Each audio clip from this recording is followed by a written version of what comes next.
Welcome to our ISET expert panel tonight. We have Dr. Jasper Estabio and Dr. Raina Factor from UCLA, who are going to be talking to us tonight about friendship making skills and making social connections during remote instruction during this crazy COVID time that we're having right now. So I'm going to let them each introduce themselves a little bit further. And in the meantime, if you're having questions about the presentation as they're speaking, please feel free to put those questions in the chat box, and I'm going to be monitoring those. But we will try to save questions till the very end, but we will have time to make sure we can answer as many as possible. Okay? Excellent. Thank you. Take it away, ladies. All right. Well, thank you so much, Sarah, for that lovely introduction.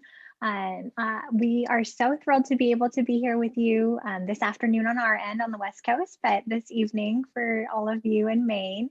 As Sarah had said, my name is Dr. Jasper Estabio. I am currently a postdoctoral fellow at the UCLA Peers Clinic, where I lead the young adult groups, and it is a lot of fun. And I also am in the Department of Psychology, where I primarily work in community mental health, and I train community-based clinicians on evidence-based interventions for kids with autism. So again, I'm so thrilled to be able to speak with you tonight on sources of friends during remote learning. And I'm very, very excited to be able to share the stage with Dr. Raina because we work very closely together, but it's been a long time since we've seen each other in person. So any opportunity that we can work together, we jump at the chance. So I'll go ahead and pass the mic over to Dr. Raina Factor. Well, thank you so much, Jasper, and thank you, Sarah, and thank all of you. Again, we're so grateful to be here. I am Dr. Raina Factor. I am also a postdoctoral fellow in the Peers Clinic. I currently run we have educational groups. So we have an adolescent group and a young adult group. I'm also involved in the College to Career program or the Peers for Careers program, where we work with individuals who are seeking employment, either they're in school or they've graduated and are looking for the next step. And then kind of at the other end of the spectrum, the lifespan, I'm also involved in kind of figuring out how we can bring our Peers for Preschoolers group to a telehealth online version as well. So I wear a couple of different hats in the Peers Clinic, and I'm also a postdoctoral fellow in the Child and Adult Neurodevelopmental Clinic, and that's where we do a lot of assessments, and I'm involved in some interventions there as well with people across the lifespan.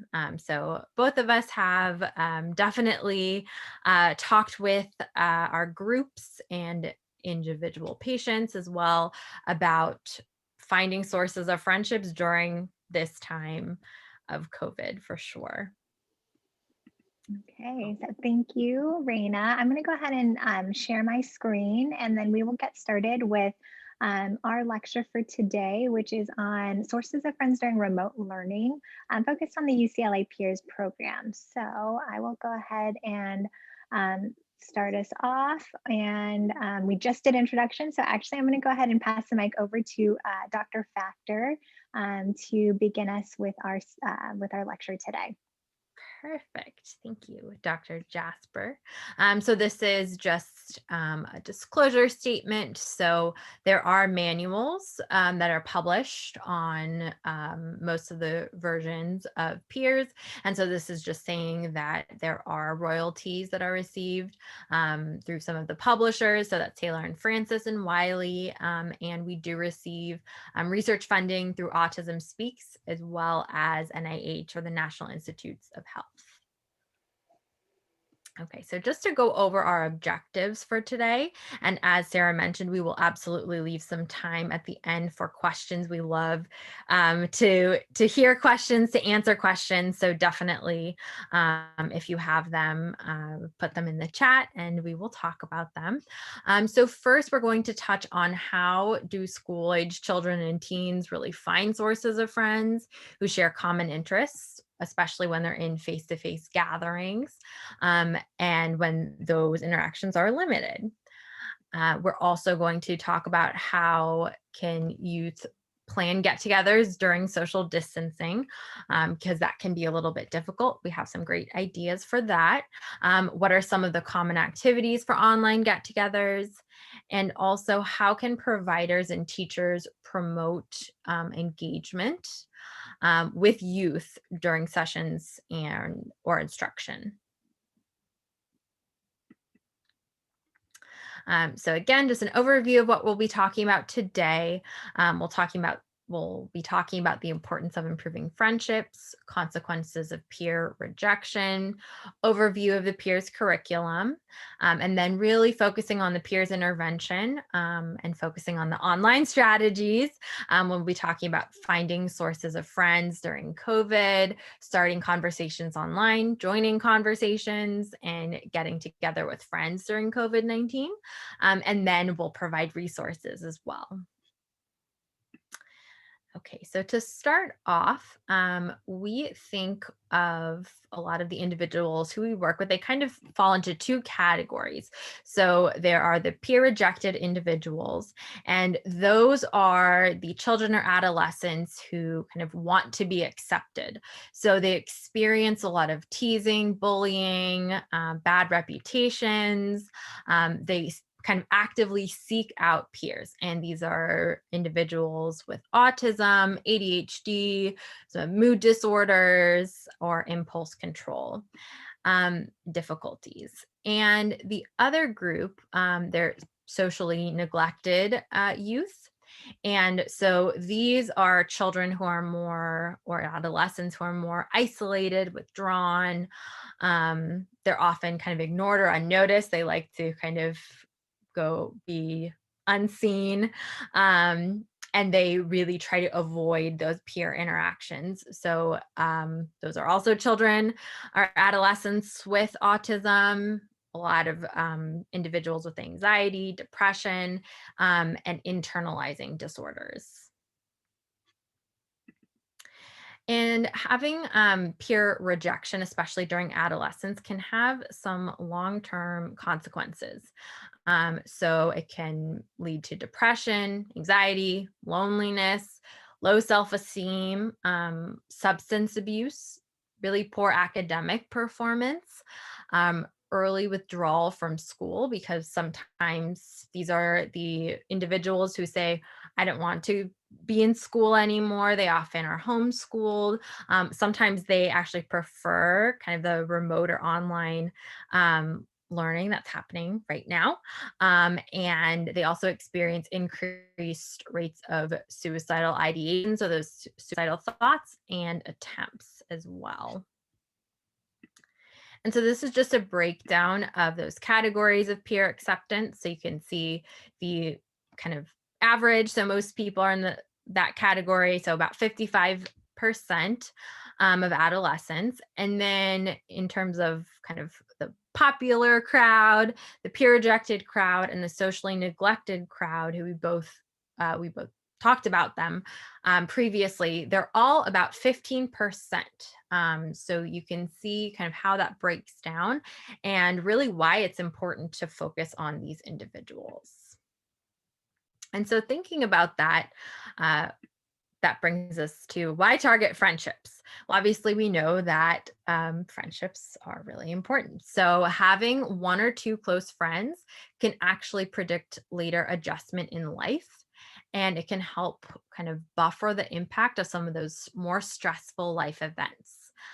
There has been research that indicates that having one or two close friends or more correlates positively with higher self-esteem, higher rates of independence, and also there are lower rates of depression or anxiety with those friends as well.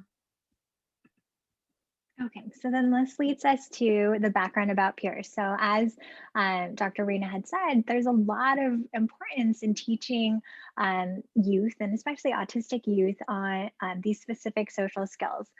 So Peers is an international program that was developed by Dr. Elizabeth Lageson in 2004. And our programs have been translated to over a dozen different languages, and it's widely used in over 85 countries worldwide. Um, and then we also have many different programs. As Rita and I have touched on, we have Peers for Preschoolers, which is targeted those early friendship skills for young children age 4 to 6. We have Peers for Adolescence, which is for teens on the spectrum.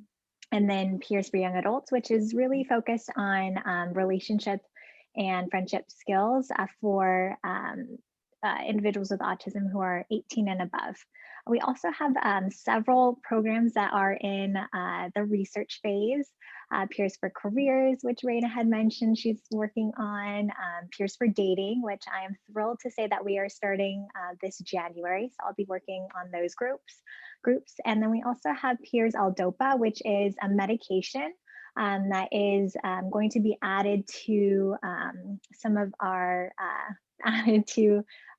as a treatment for one of our teen and young adult groups, to see if that influences the treatment gains that are made in addition to the social skills taught in the group. And then, so we know that there is a lot of evidence-based for Peers, but I wanted to highlight some of the unique aspects of the Peers curriculum. So it is one of the only evidence-based social skills programs that exists, but more specifically, it is an evidence-based social skills programs for teens and young adults on the ASD spectrum, as well as with other social challenges. So we, in addition to working with youth with autism, many of our groups participants have different comorbid diagnoses, or just anyone who's really interested in learning some social skills so that way they can improve their functioning. It is a caregiver or parent assisted program, which is important to highlight in that we have those concurrent caregiver groups where a social coach is learning the same types of skills that we're working on with either the teen or the young adult. And this we will highlight as being really critical for why we see generalization of skills outside of the groups, as well as those long-term maintenance of treatment gains.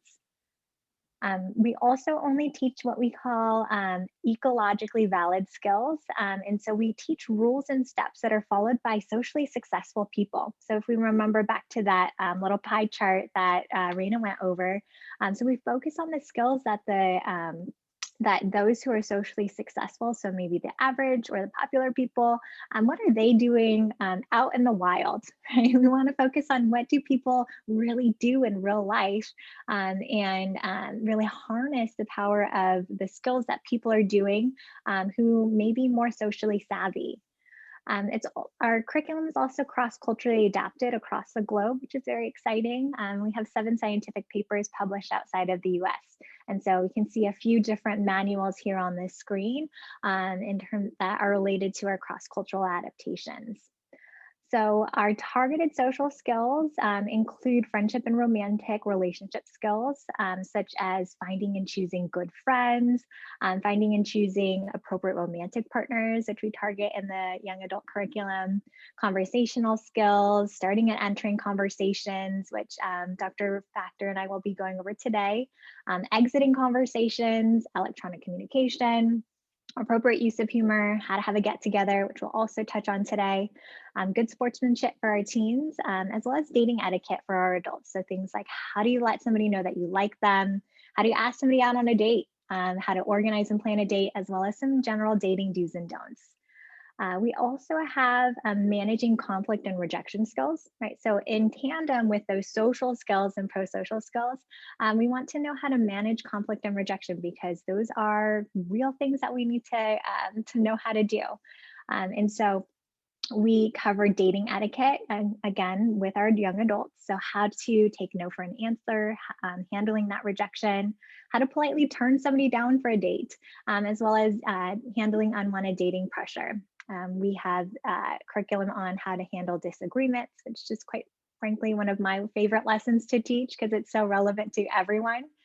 Changing a bad reputation in our teen groups, and how to handle direct and indirect bullying. So that curriculum is covered in both our teen and young adult groups. Something that is really exciting to share is that initial research suggests that our online groups have been just as effective in terms of social skills knowledge as well as social engagement to our in-person peers groups. So that is a very, very exciting thing for us to share today. So that being said, let's go ahead and talk about the skills that we're going to target today. And I'm going to, again, pass the mic over to Dr. Reina. Right. So we will be focusing a lot on really promoting this social engagement during COVID-19. So really thinking about finding sources of friends, starting conversations online, joining conversations, and getting together with friends during COVID-19. And a lot of these get-togethers, I will say they're online get-togethers. So we will talk about that. So what we like to start with first is thinking about finding and choosing friends. So we talk about this all the time in peers. Friendships are based on common interests. And what that means, and we kind of put our participants together and for in-group calls to find common interests. And that could be something like, I like to bake, you like to bake, or it could be, oh, we both like the same TV show.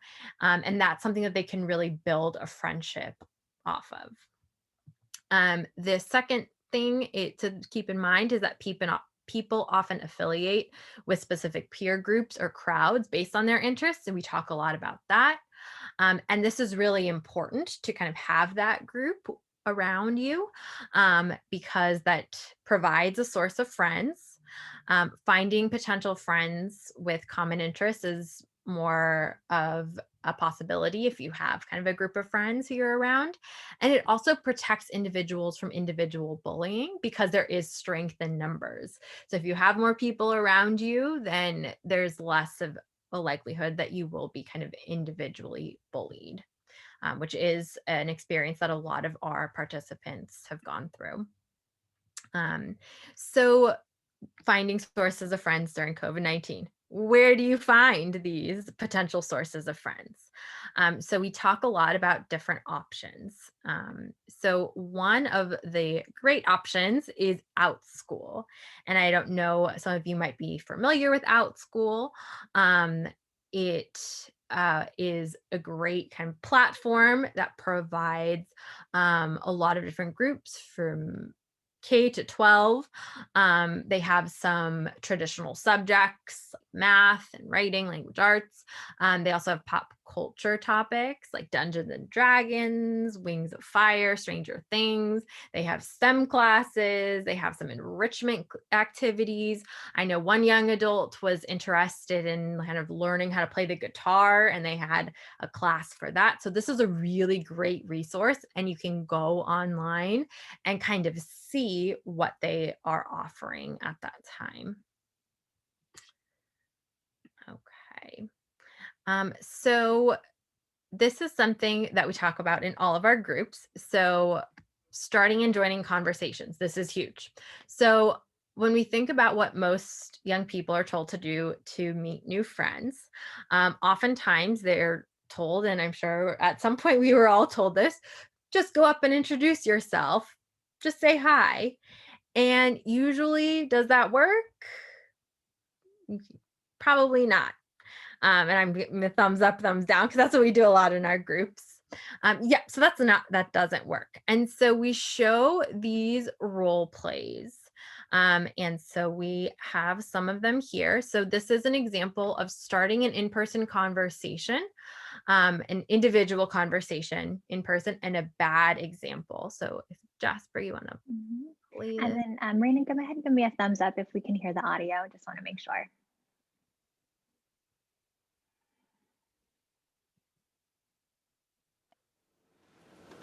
Hey, do you ever go roller skating? What? Do you go roller skating? No. Why not? You should go.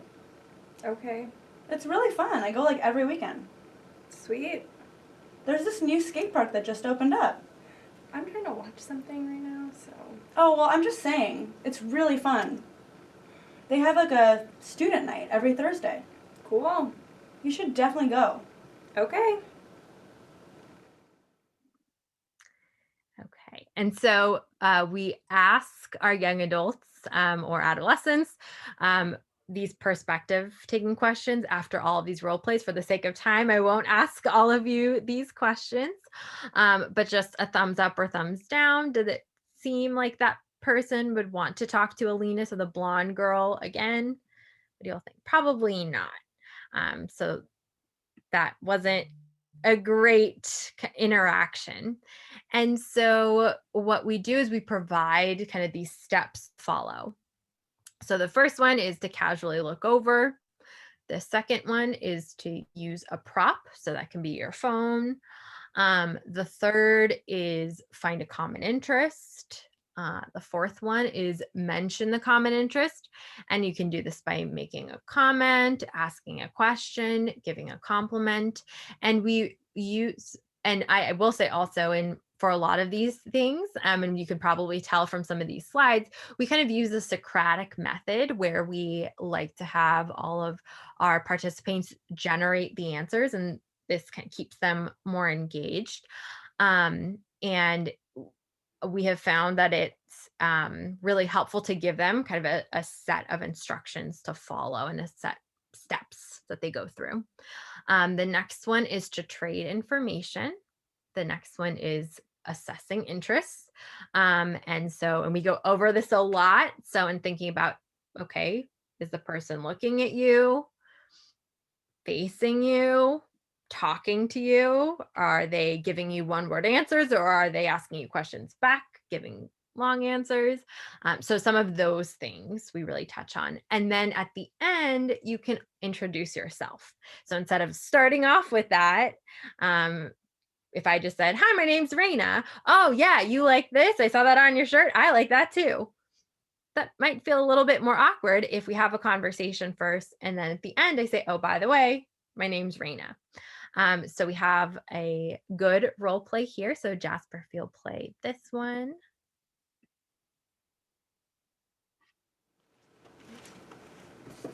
Oh my god, I love that song. Yeah, me too. This is the new video that just came out today. No way. I'm dying to see that. Yeah, it's so good. That's awesome. Have you ever seen her in concert? I have. I actually have tickets for her upcoming concert. No way. The one that's coming up in 2 weeks? Yeah, it's going to be so great. That's so cool. Have you ever seen her perform? No, I wish. I really want to. Oh my gosh, she's amazing in concert. You need to see her. Yeah, that's what I've heard. Mm-hmm. By the way, I'm Alina. I'm Jordan. Nice to meet you.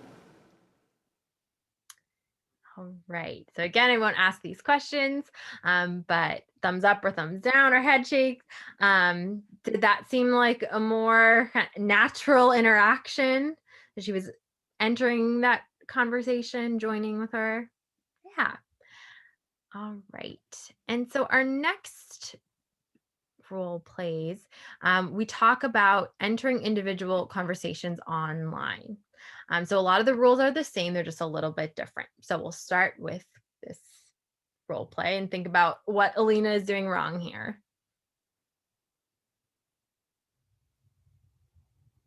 Oh, hey, Alina. Hang on. Okay. Oh my God. I am so excited to go roller skating this weekend. I just went last weekend and it was so much fun. Okay. Yeah, I went down by the beach last weekend and that's where I'm going to go again this weekend. And it's been so fun there. I actually even tried going backwards last weekend. It was hilarious. Okay, well, anyway, good to see you. Yeah.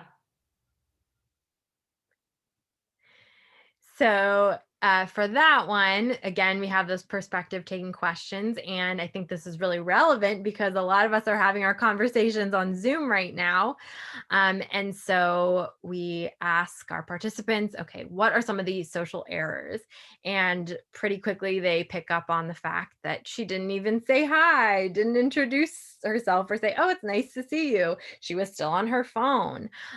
So kind of thinking about it, do you think that was a positive interaction for the person who Alina was talking to? do you all think? Yeah, probably not. So again, we have a set of steps to follow. They're pretty similar to the ones in person. So you can kind of casually look over. Again, you want to find a common interest, mention that topic, trade information, assess interest, and then introduce yourself. And so again, this is kind of if you don't know someone. So let's say, and I think a lot of us are probably in situations where, let's say we're early for a group meeting and there's someone else there. And so we're both kind of just hanging out on Zoom and you don't really know the other person. So thinking about these steps to follow. So we'll watch this role play.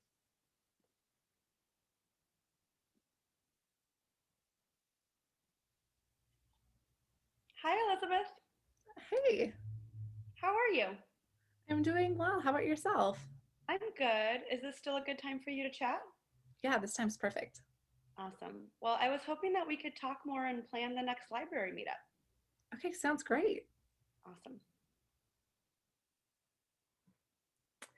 So with that one, so they obviously knew each other, and Aline introduced herself, had mentioned what the purpose of this meeting was, which is key, and said hi, and was kind of making it more of a natural and positive interaction. All right, and so from individual conversations, then we also move to group conversations. So Dr. Jasper, I will let you kind of take it away. Thank you, Rena. Okay, so we know that for most kids or youth that most of the time now that they're living online, whether it's via school or any of the social activities that they can be enrolled in, oftentimes they're in group situations. So we're going to start things off by talking about the in-person steps for how to enter a group conversation. It's going to look similar to what we do for individual conversations, but there are a few key differences. So we're going to start things off by watching a bad role play. And let's watch this role play. Pay attention to what Alina does wrong in trying to start a group conversation or enter a conversation with a group. Hey Jordan, you'll never guess. I saw Gabe at my favorite sushi restaurant this weekend. No way, what restaurant was it? Just the one right around the corner. Oh, I've been meaning to try that place. Yeah, it's so close by. I felt bad that I'd never gone, but I went and it was so good. Nice. What did you guys get? I got the spicy tuna with crispy rice. Yeah, it looked awesome. Have you guys ever been roller skating? Sorry, I just got the regular salmon There's roll. this new skate park that just opened up. It's I'm really sorry. fun. What did you get? Just the salmon roll. It was plain, but They have so a Thursday good. night student night. A lot of people go to it. I've been meaning to go there. I really Yeah. wanted to try it out. It's really fun. There's also this other place What would you by the get if beach you went? that I've been roller skating. I'm sorry, what? What would you get if you went? It's really cool. It's like right by the water and lots of people go. Okay, so what did Alina do wrong? Right, she just walked right up to them. She kind of had her own agenda. She was talking about roller skating. They were talking about sushi restaurant, so it was off topic. And she really wasn't paying attention to the fact that they were not having her. They were not welcoming her into the conversation. And so again, we have this perspective taking questions. What was it like for the other group? What did they think of Alina? And would the group want to talk to her again? Probably not. Right. So instead, these are the steps for how to enter an an in-person group conversation. So step one, you're going to listen to the conversation, right? We just saw that Alina completely failed because she came in off topic, and that was not even what the people were talking about. So you want to listen to the conversation first. And then because you don't want to be like a creepy stalker, you're going to watch from a distance, right? You're not just going to walk right up to them and interrupt their conversation. So you're going to watch from a distance. So that, I mean, you are eavesdropping on the conversation, but so that it doesn't seem like you are staring at them and eavesdropping on the conversation, we say that you're going to do step 3, which is to use a prop. Oftentimes the prop is going to be something like your phone, right? People usually have their phone with them. And this allows you to still be listening to the conversation and watching from a distance, but you're not just fully intent to looking at the people that you're wanting to join the conversation. So we say that you're going to use the prop. The prop, though, does need to make sense. So phone is a good prop because you can be texting, you can be looking something up on your phone, you can be doing something else, right? You can be a little bit preoccupied. Examples of a bad prop would be like, let me see here, like my hand sanitizer right here, right? I'm not going to be just looking at this. And so this is something that we like to clarify with our participants, because sometimes they'll say, like, if I'm at a coffee shop, I can look at my drink. Well, that doesn't really make sense. Why are you looking at your drink? So the prop needs to make sense. And then while you're listening, watching from a distance, using your prop, you're going to be identifying the topic. So what are the people talking about, whose conversation you want to join? And then as you're listening to the topic, you're going to do step 5, which is finding that common interest, right? And it's important to have something in common, because if they're talking about something that you don't know about, you're just going to slow down that conversation, right? So if Raina and Sarah were talking about theoretical physics, I don't know anything about that. So I'm not going to join in on that conversation because I don't have that common interest, right? If I don't have a common interest, then we got to normalize it and say you can find a different group, right? And so it's important to find a common interest with the people that you're looking to join a conversation with. Then step 6, because you're watching from a distance, you're going to move a little bit closer, right? So I'm going to move a little bit closer and try to start the conversation from a more appropriate distance. Then step 7, I'm going to wait for a pause, right? There's no such thing as a perfect pause. You just don't want to interrupt too much. And then step 8, I'm going to mention the topic. So again, you can do this by either making a comment, asking a question, or giving a compliment. And then the entire time while you're trading information, again, you're still going to be assessing interest. Are they looking at you? Are they facing you? Are they talking with you? And then the last step is, if it's relevant, you're going to introduce yourself. So now that we know the good steps, let's watch this role play. Pay attention to what Alina is doing right this time. So Jordan, you'll never guess, I saw Gabe at my favorite sushi restaurant this weekend. Nice. What restaurant was it? Just the one right around the corner. Oh, I've been meaning to check that place out. Yeah, it's so close by and I'd never gone, but I went and it was really good. Cool. What did you guys get? I got a spicy tuna roll and I loved it. Yum. You got the spicy tuna roll? That's what I always get. Yeah, how good is it? It's so good there. Have you guys tried the rainbow roll there? I haven't. No, I actually got the salmon roll. Oh, okay. That's good too, but Yeah. the rainbow roll is like their specialty. I'll try Yeah. it. If you were gonna go, what'd you get? Probably the California roll. It's my favorite. I've tried that one there actually. It's really good. Nice. All right, so what steps did Alina follow? She followed all of them, right? I also like to highlight and ask our participants, how did she join in on this conversation? If you were paying attention, what did you catch? And so Alina asked, did you guys try the spicy tuna roll? Right, so that was an example of her asking a question.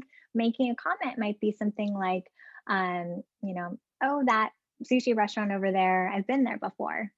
Giving a compliment could be something like, that sushi restaurant's awesome, I really love it. Right. And then again, we'll ask those perspective taking questions, and that really solidifies why these steps are important, and kind of helpful for breaking down those concrete skills for our participants. Okay, so we have some simplified steps, right? We had 10 steps on the previous slide. It's kind of long, but it really boils down to these 4. So you're going to watch and listen. While you're watching and listening, you're going to use a prop, identify a topic, find that common interest. Step 2, you're going to move a little bit closer. Step 3, wait for that pause. And then step 4, mention the topic. And then step 5, introduce yourself if appropriate. Okay, so let's jump into entering group conversations online. And again, there's going to be some similarities with the in-person, but there's some differences that we want to highlight for our online conversations. We'll also note that in these videos, we have Dr. Raina, who is moonlighting as an actor in these videos as well. So let's watch this role play, pay attention to what Alina is doing wrong. Hey, Raina, how are you? I'm good. How are you doing, Elizabeth? I'm doing well. How was your weekend? It was really fun. How's yours? It was good. What did you do this weekend?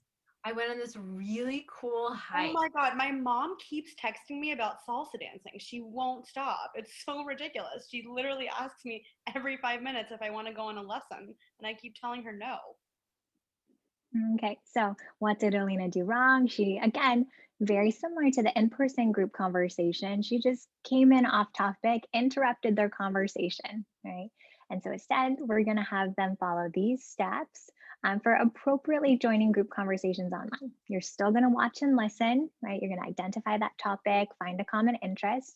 Then you're going to wait for a pause, and then you're going to join in on the conversation by mentioning the topic, right? So either asking a question, making a comment, or giving a compliment.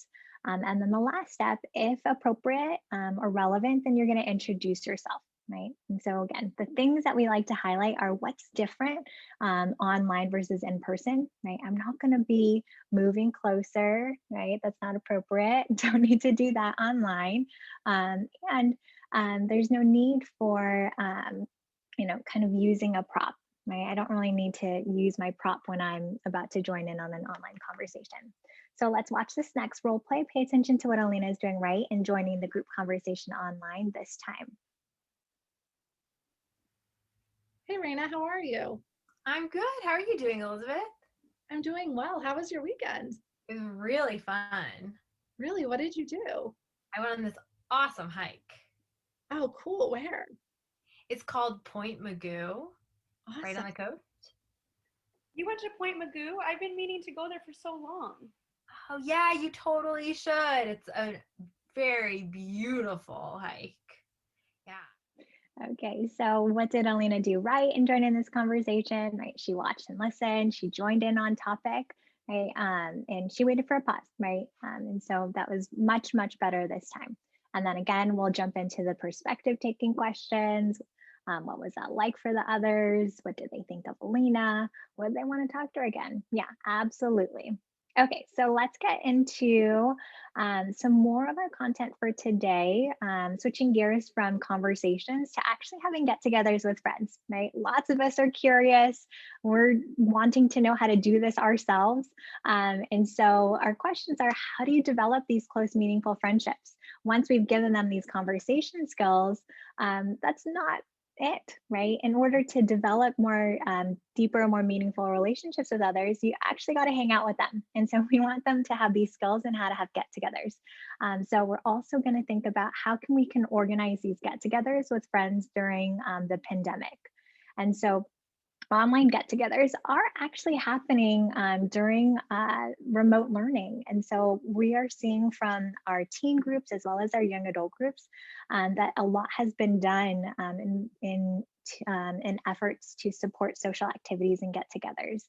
There are lots of popular platforms for online get-togethers, including a lot of the ones that are listed on here. And then Raina and I will get into more specifics on how we can use these online platforms to support get-togethers for our youth on the spectrum. And so when we're planning get-togethers, whether they're in person or online, we really emphasize that the get-together should be activity-based, right? And what should the activities be based on? Common interest, right? So if Raina and I are both really into baking, then we might watch an episode of the Great British Baking Show, or we might bake something together, right? So we want the activity to be based on their common interest. And so in this table here, we'll see a list of what some common interests might be, and then some suggestions for appropriate activities. And these are things that a lot of people are doing that have been reported in our groups, as well as in some focus groups that we do in our clinical case conferences, right? So if you're interested in movies or TV shows, you can do a Netflix viewing party. If you're interested in anime, watching an anime episode together. If they're interested in books, having an online book club, which are actually very popular nowadays. And some public libraries are doing a lot of activities during some remote learning. We have lots of options for tabletop board games that we'll get into. And then as Raina had mentioned, if they're interested in STEM, they can take an out-school class. And there's a lot of different activities that are offered on that platform. So to start things off, I think many of us are familiar with FaceTime. And FaceTime is now actually available for up to 32 people at once. I think before it used to just be direct individual conversations, but now we can add a host of people, and that makes things very, very easy. And so in addition to having that social activity based on a common interest, you can do that over FaceTime, right? So that same example of Raina and I baking together or watching an episode, we can do that while we're also FaceTiming together. Right? And that gives us a lot of flexibility in how to have a get together with somebody else. For those who don't have iPhones, right, we have Google Hangouts, and so you can do that on your phone or on your laptop or tablet, right? So Google Hangouts is also a really great option. House Party is also very, very popular in our groups, and this is an app that people can download, and it is it's game based, and so a lot of people like to play things like Uno. There's like a version of Apples to Apples that's on there. I think they just added this karaoke that's on there as well. And so again, if people are interested in playing games with their friends, this is a really great option that allows you to play games together. We also have Netflix Party, which is very, very popular. This is an extension that you can put onto your internet browser. And it allows you to simultaneously stream either an episode or a movie on Netflix, of course, and then you can chat at the same time. Something that I like to recommend in our groups is that, the chat is wonderful, right? Because you can talk to each other, but it's just words. And so I oftentimes encourage our participants to schedule like a FaceTime or a Google Hangout either before or after the Netflix party. So that way they're getting that FaceTime with each other in addition to talking during the episode. We also have Skype, which I think many people are familiar with. I think that it's less common compared to things like FaceTime or Google Hangouts. But this is another platform that allows people to interact and communicate with each other. We also have Zoom, as I think many of us are living on nowadays. And so people are able to share their screens, they can watch something together, they can do a lot of the same things that we can do over a FaceTime or a Google Hangout over Zoom. And then WhatsApp is another very popular app that people are using. Again, it is primarily for like group texts or communicating with others. You can add a lot of people into a group chat. So I think that it gives some flexibility to that. And you're able to communicate with people that are, both iPhone and Android users at the same time. We also have Discord, which was new to me until maybe about 3 days ago when Raina and I were going over these slides. Discord is actually very popular. It's another app or social media platform that allows people to communicate, share movies, share pictures. It's most frequently used with our teens and young adults who are playing video games. So they can play a game together and then they're able to communicate with each other on Discord. And I'm seeing that Sarah says that her middle schooler loves Discord. Yes, we're getting a lot of the same sentiment from our groups too. Okay, so now that I've gone over a lot of our different platforms and apps that are very common and popularly used amongst our teens and young adults, I'm going to pass things over to Raina to talk about some games that we have implemented in our groups, as well as what some teens might do during these social activities and get-togethers with each other. Okay, great. Thank you so much, Jasper. So this is a game that we love to play, and both teens and young adults love this. It's kind of like charades or more like Taboo if you've played it. And the link is here. And you have like a list of words and 2 different teams, and it gives you a card with a number of words, and you have to get the other members of your team to guess that word. We have the other members of the team kind of turn away from the screen so they can't see it, and there's a timer on there. And you have about 3 minutes to guess the word, and then when you get it, you click it and it gives you a little check mark, and then you get a point for that. And there's kind of an easy mode for kids and a harder mode, which I will say is really hard. and it's a lot of fun to play. And then again, the team with the most points at the end wins. So this is a great activity to do. Another great option is Pictionary. So you can use the random word generator to create Pictionary words. Same thing, you have 2 teams, and one player can share their screen using the Zoom whiteboard, which is a fantastic feature, and they can draw the secret word. And it's kind of fun doing it on Zoom because it's a little bit more difficult to draw. And so the drawings sometimes it's more difficult to guess what the word is. But it's a lot of fun to do. We've also done it where you chat the person privately what the word is, and then they draw that word and try to get their other team members to guess the word. This is one that anyone can do. It's Name That Tune. And so what we've done is we have people kind of send in songs that they like.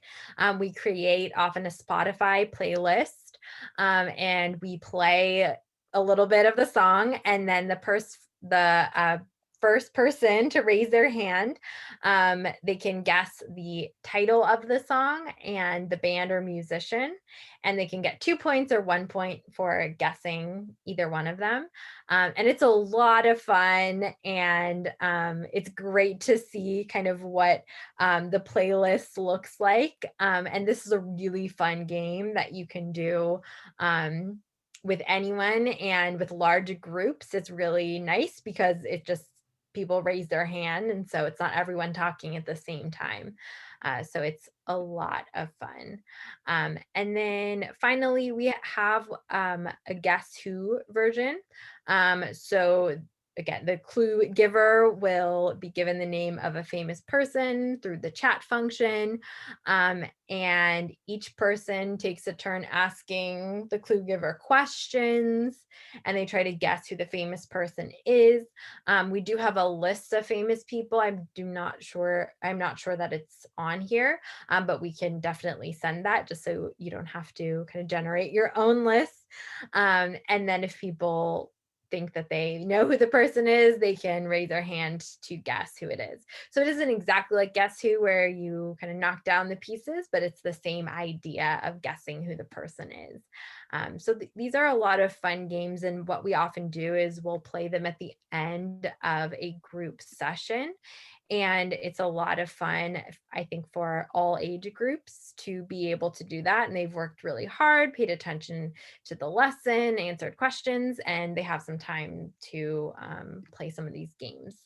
And then we have kind of an ongoing list of get-togethers and social activities. So we have a link here, as well as a QR code on this slide.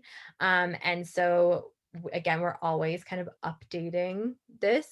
And it's under development through the UCLA Peers Clinic. And there are some great options there, like for meetup groups online and individual activities that you can also do online, which is great. And then I think finally, we will go to our resources. So Jasper, if you want to run through these, and we might have mentioned some of these groups as well. And then I know some people have been asking questions, fantastic questions. So we'll definitely make sure we have some time for that. Sure. Thank you, Raina. And so I'm going to go over just some resources quickly, and then we'll leave maybe about the last 10 minutes for questions. And I'm also noticing on the chat that, again, there are questions on there, so we're happy to get into them.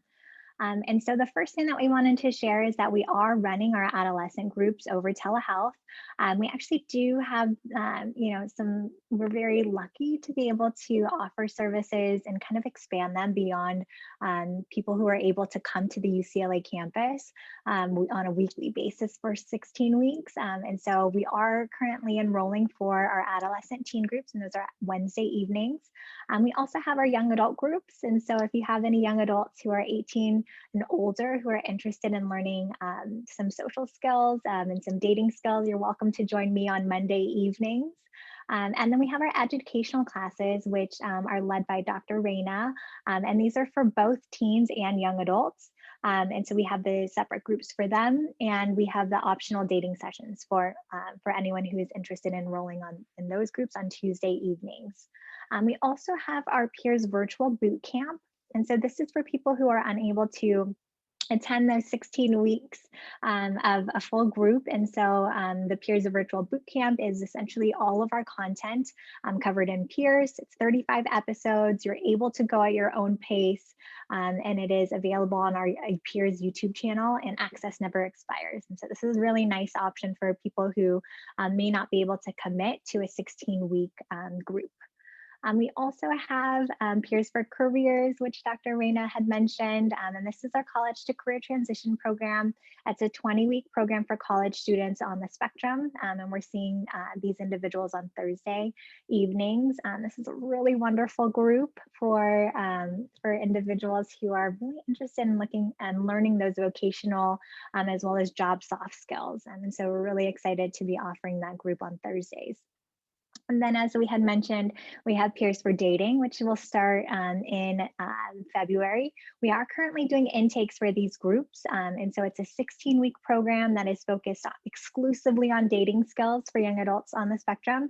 And that's going to be Tuesday evenings with me, as well as Dr. Liz. And so if we have anyone who's interested in joining this group, we have a rare opportunity now to catch Dr. Liz in leading some groups with us. Since these groups, something I did want to mention is since College to Careers and Peers for Dating are our research programs, these are currently offered for free since these are our research groups. And so please go ahead, and if you're interested in learning more or have anyone who might be interested in enrolling, they can contact us, and we will have our email address at the end of our slides. And then, as I had mentioned before, we have our Peers L-DOPA research study, and this is a return start date. We're in the works for this, but again, L-DOPA is a medication, and we're really focused on examining if this has an additive effect to our social skills intervention. We do have our role play library, and actually, let me go ahead and pass this back to Dr. Reina to kind of wrap things up for us in terms of resources. Yeah, so we have kind of the full role play library, and so you can see all of these role plays. We have not yet added the online role plays. I think someone asked that question, but I'm guessing that they will be added soon. And we're kind of recording everything to have online role plays because that's what's happening right now, is we're doing everything online. You can also buy the Science of Making Friends, which talks about kind of these skills, and is really a great resource. I know a lot of parents read that book. Some of our young adults also read it. It talks about friendship skills, and I think it's more informative than some of the manuals, and they're also available online. But I think that in terms of the manuals, it's more effective to actually engage in a group, where the Science of Making Friends is a great book to just read on your own. And then we also have telehealth conferences for professionals. So you can become a licensed certified peers provider. And we have our next one, I believe, in February. And so we cover, and we have some for young adults, and we have one for teens.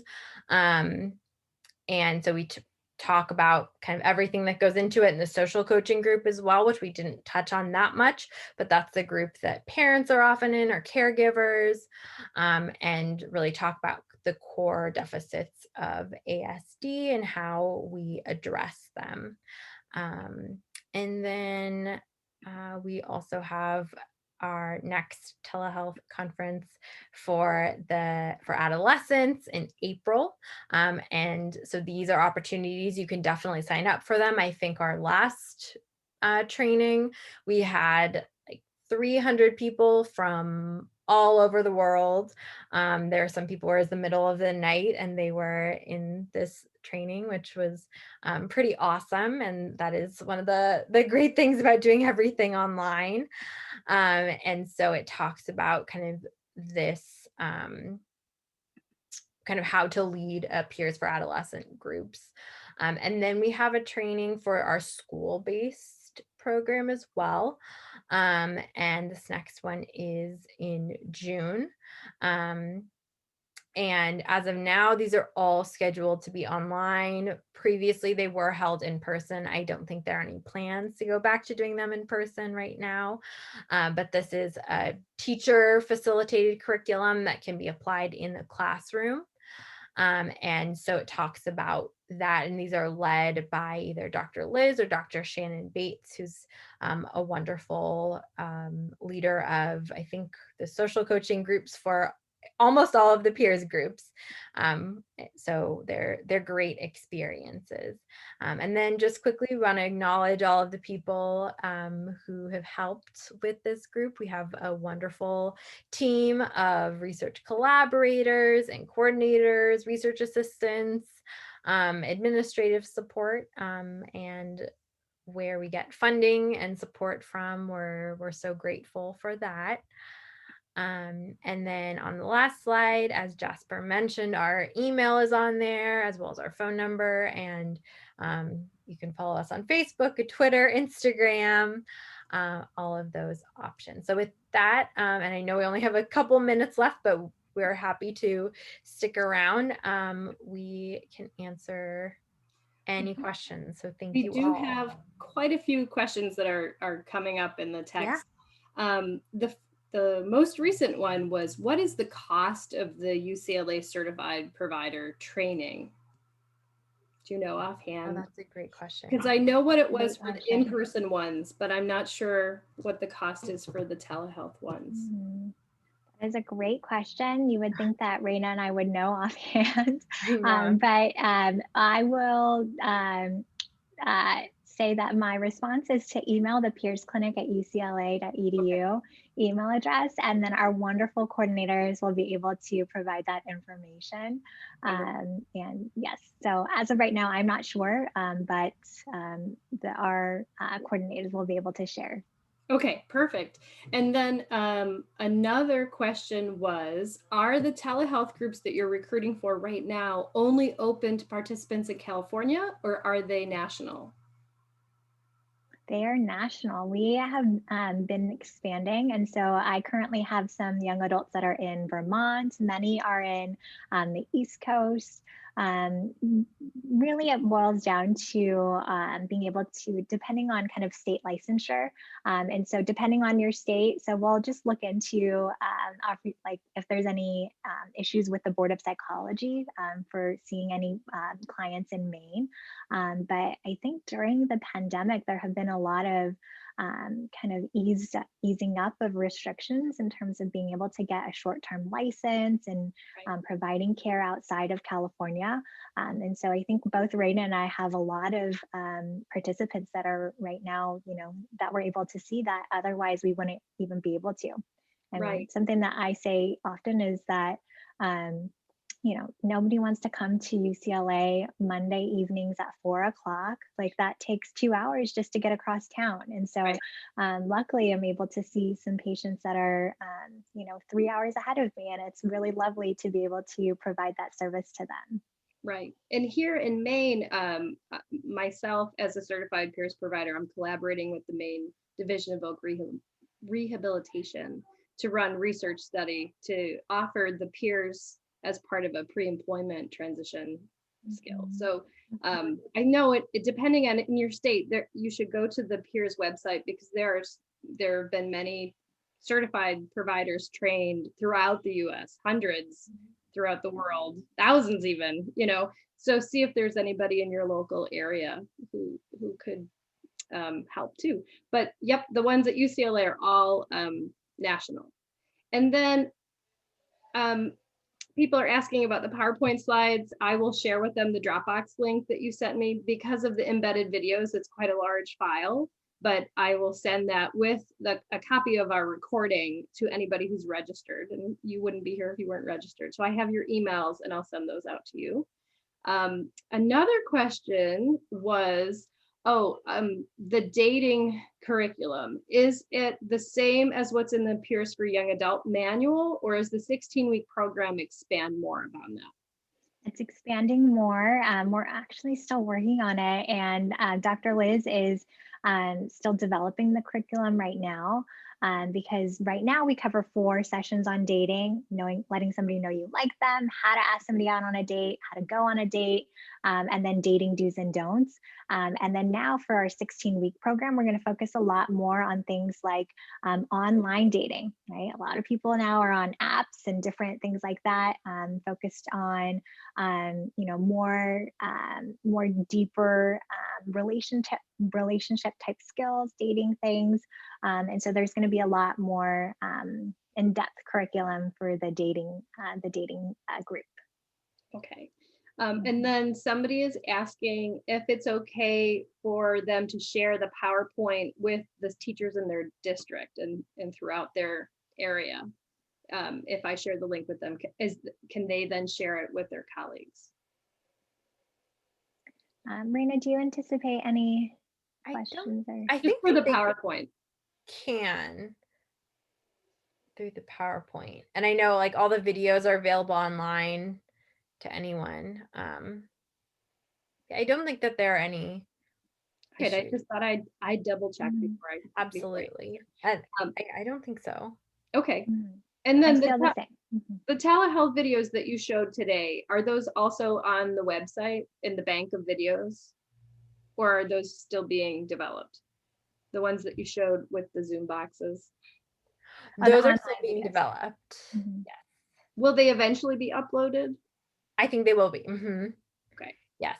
So we're kind of in the process of making all of those ready to go, and then we'll be adding those for sure. Perfect. Let me just look to see if we have any other questions. Do you have any specific suggestions for teachers who might be not working with teenagers, working with younger students over Zoom for promoting that social engagement? Because some of the resources you shared, obviously because the Peers is targeted at teens and adults, just wondering if you have any suggestions for younger kids. Yeah. So definitely some of the games are great for younger kids. And I know sometimes it's you teach some and then you take a break and let's say do like 2 songs for Name That Tune and then you go back to teaching. So I found that that's a pretty effective method to use. And we are also working on creating the Peers for Preschoolers group, which is really more focused on the parents because we know it's not realistic to have 4 to 6-year-olds on Zoom for an hour and a half. And so we'll be working a lot more with the parents to kind of teach them these strategies. But we want similar role play videos for the kids, and those have puppets. And so they're more kind of developmentally appropriate for them. So stay tuned for that. We will be doing that. And again, I would suggest just kind of right now using some of those games as well. Okay, excellent. Does anybody else have any other questions? I'm just checking the chat box. Yeah, the question was about the younger students.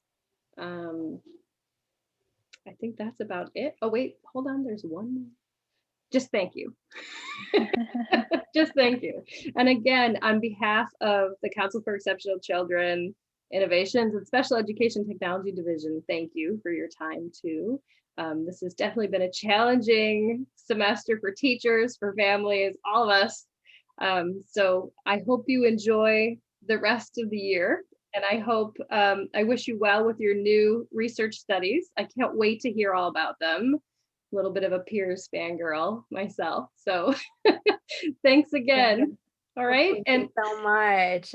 I will be putting my, you'll be getting the video from me, all the participants probably tomorrow because it takes some time to process in Zoom.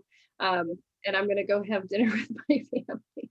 But I will be sending that out to everybody tomorrow. And so you will have my email address too. Okay? Just in case you want me to forward any other questions you might have. Absolutely, yes. Please send any questions to the Peers Clinic email address, and Raina and I would be happy to answer them or kind of direct you towards anyone who might be able to respond. But thank you from the both of us for inviting us and for having this wonderful, wonderful opportunity. And happy holidays to everyone. Thank you.